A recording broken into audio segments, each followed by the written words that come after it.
I was very adamant, and again, once teenagers think they've found a solution to something, they will kind of, they won't let go of that idea, and I was very much in that position, which is why I think it's important that the institutional changes are made so that they can't make those decisions so early and so young. There will be some adults who've transitioned as an adult who wish that they could have transitioned as a child. Yeah. What would you say to those people, though? Because they were, not everyone's the same, are they? That's case in point of why these things can even happen, isn't it? Yeah, I mean, it's, everyone wants what they don't have. I mean, these older adults, I'm sure they would feel that way. But, as the High Court showed, they ruled that children can't consent to the treatment because of the nature of the treatment and how lifelong it is and how, negatively it affects our health. And a lot of the effects were also unknown. And so, yeah, it's easy for people that haven't gone through it to say, oh, I wish I had that. But, I've been through it and it wasn't beneficial in any sense. All right, guys, so that is Miss Kiara Bell. And if you couldn't tell, that is a miss. That is a her, that's a she. Right, and probably the reason why you couldn't tell is because Miss Kiara Bell has been changed, right? She's been a victim of the movement to push kids into taking drugs like puberty blockers and hormone therapies that they might regret later on in life. They've been pushed into this stuff at a young age, okay? And she has sued a London sex change clinic for doing just that, pushing her into doing something that she did not understand at 16 years old. And now she is suing, and it looks like she has gotten a small victory here as the London sex change clinic for kids is being shut down, as it is being sued by thousands of families, right? This is a headline that I hope is coming to America, right? I really hope it's coming to America because this happened, or partially, part of the reason why it happened is because of a solution that I have been advocating for when it comes to stopping these medical experiments on kids. All you have to do is take away the financial incentive, right? Just take away the financial incentive. If you allow children to sue parents and doctors after they get older for pushing them on these drugs, okay, before they can even understand exactly what they're doing, that will take away all the incentive, right? And all of a sudden you would see a drop instead of what is happening right now, a rise in kids seeking treatment for gender dysphoria. I guarantee you. So with that being said, I want to talk about this victory here. But before I get into that, I just want to let you guys know, if you like my channel, you want to support my channel, you can do so by checking out some of my new merch, my donkeypox shirts, the disease that is affecting America, or my hashtag no days off / hard work patriotic t-shirts, or even the shirt that I'm wearing right now, my work hard, work smart, take risks t-shirts. You can check that out at my website, gforemanbcp.com. Get 20% off using discount code gforemanbcp. So without further ado, let's go ahead and get into this. Let's read about what is going on with this clinic in London being shut down. And this is a nice opinion piece that I found about this that I think perfectly sums up the situation here. Are you a child suffering from gender dysphoria and in need of puberty blocking chemicals? Well, according to the Tavistock Gender Identity Clinic in London, most kids need them. And they operated with impunity from 1983 until this past month. The clinic has recently been shut down by the NHS as investigations mount and public outcry grows over allegations that Tavistock was haphazardly diagnosing children with gender identity dysphoria even when they were normal. Yeah, so just a little bit of background into this. Public outcry has grown towards this clinic because it's been exposed. And one of the people that have exposed this clinic is this guy by the name of Mr. Graham Lennon, who said some very controversial comments in an interview with the BBC, in which he basically compared the practices of this gender identity clinic to Nazi experimentation on children, right? That was the comparison that he made. And obviously the activists, the trans activists got upset. for him making that comparison and went after him for it. Now he's kind of taking a victory lap because this clinic has been shut down. I want you guys to take a listen at his experience, some of the things he's saying about his experience after coming out and criticizing this clinic. Take a look. So, Graham, you essentially were cancelled by polite society, the entertainment industry, in part because of your criticisms of the Tavistock clinic, which have now been completely backed up formally with the government announcing the closure of the Tavistock. Do you feel vindicated by that? Oh, yeah, but I felt vindicated when I went on Newsnight because I knew about the whistleblowers. I was actually friends with some of the whistleblowers at the Tavistock who had been reporting things like homophobic parents bringing their kids in to be transitioned. But they tried to portray you as an extremist. Yeah, they treated me like I was David Icke. Yeah. You know, and it was like, it was so strange because at the time they had two journalists working on the story for their own show. So for some reason, one part of Newsnight decided to continue, trans activists' campaign to destroy my life by making me look like I'd gone insane.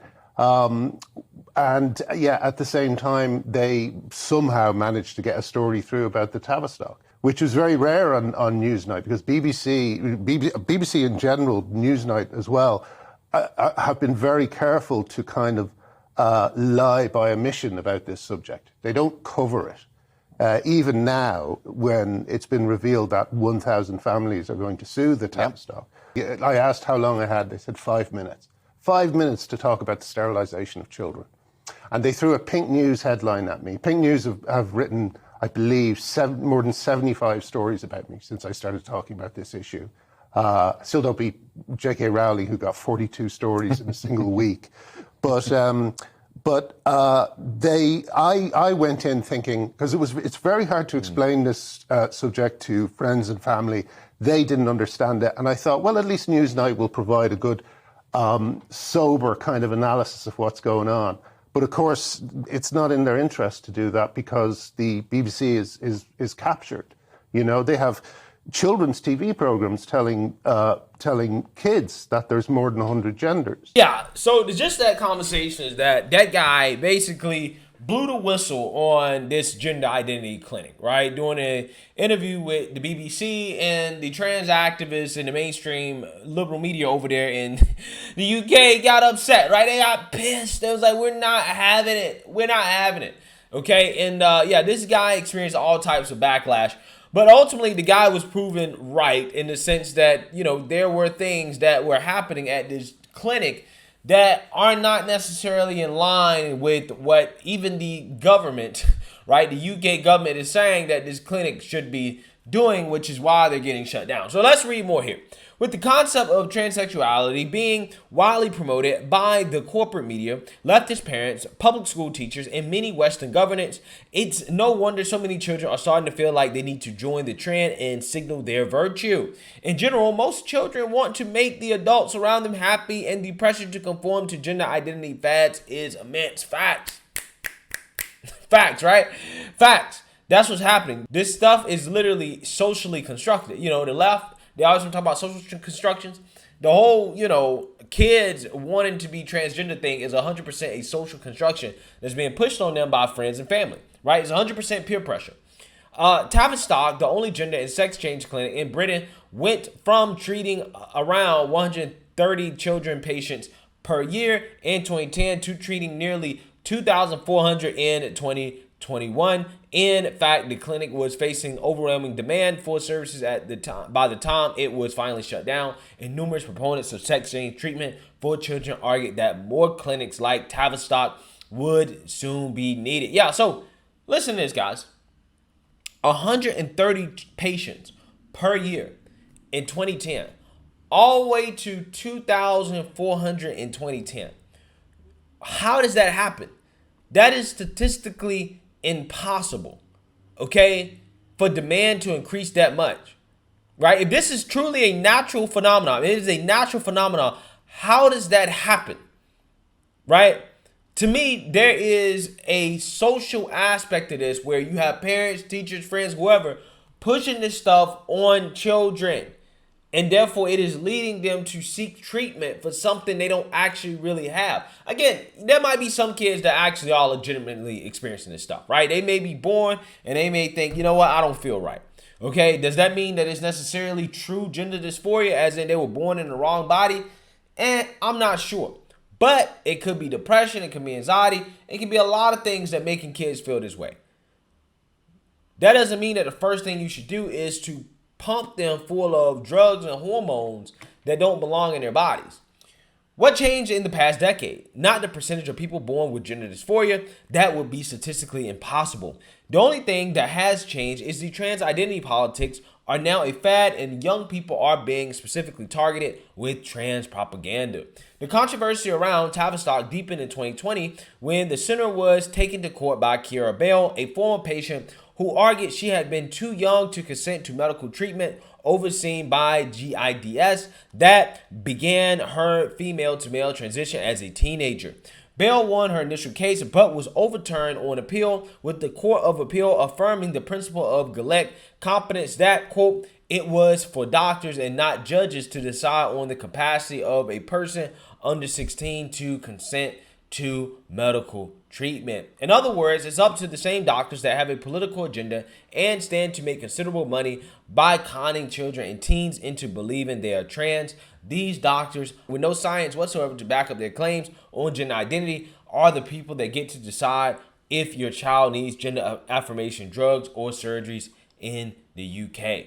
So yeah, you have these doctors, and I've done stories about this, that are pushing this stuff on kids, right? And saying that they're the ultimate authority, that they should be the ones to decide if kids should go through this, especially at a young age when, again, this is something that we really don't know, right? Again, it's ridiculous in my opinion. And again, you have a child who went through this, who did this, with the recommendation of a doctor, that is saying, look, I regret this. I don't feel like I was old enough to actually know what I was doing here. Tavistock's shutdown reaffirms the growing concerns among the public about the deceptive nature of gender ideology and the fact that children with no legitimate understanding of sexuality have been mutilated chemically and physically in the name of political cultism rather than personal health. It has been recently revealed that the clinic is also facing a massive lawsuit of at least 1,000 families of former patients, and the list is expanding daily.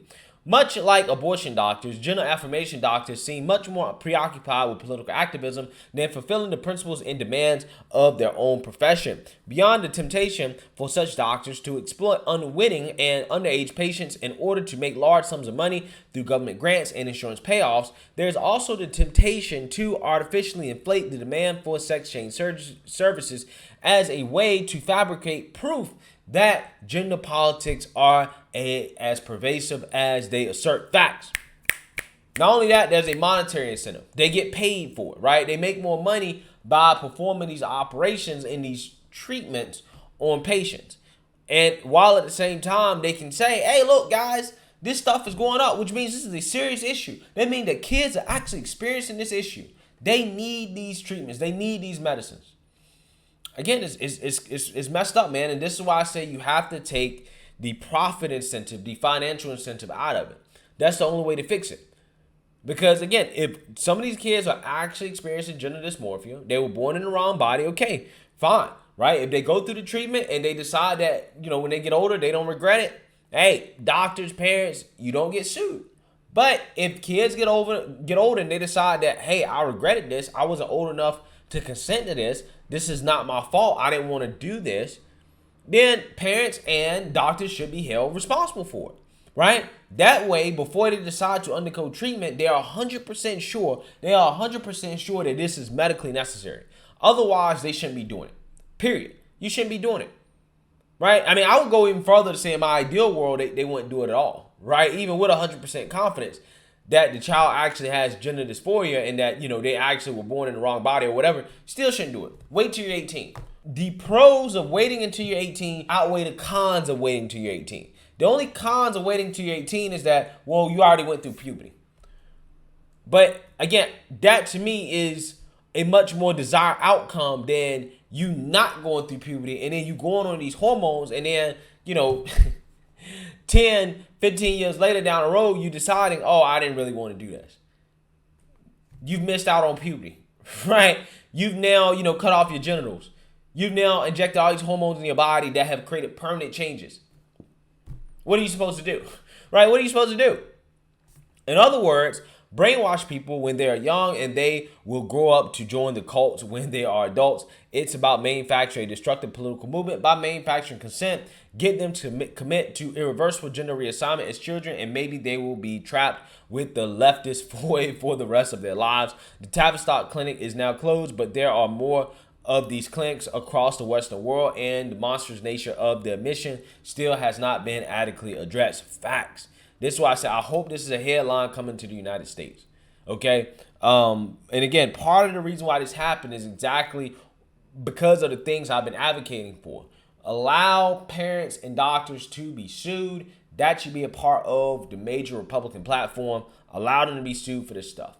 If you're 100% sure that your child is trans or whatever, and they should go through this stuff, okay, fine. Do what you need to do.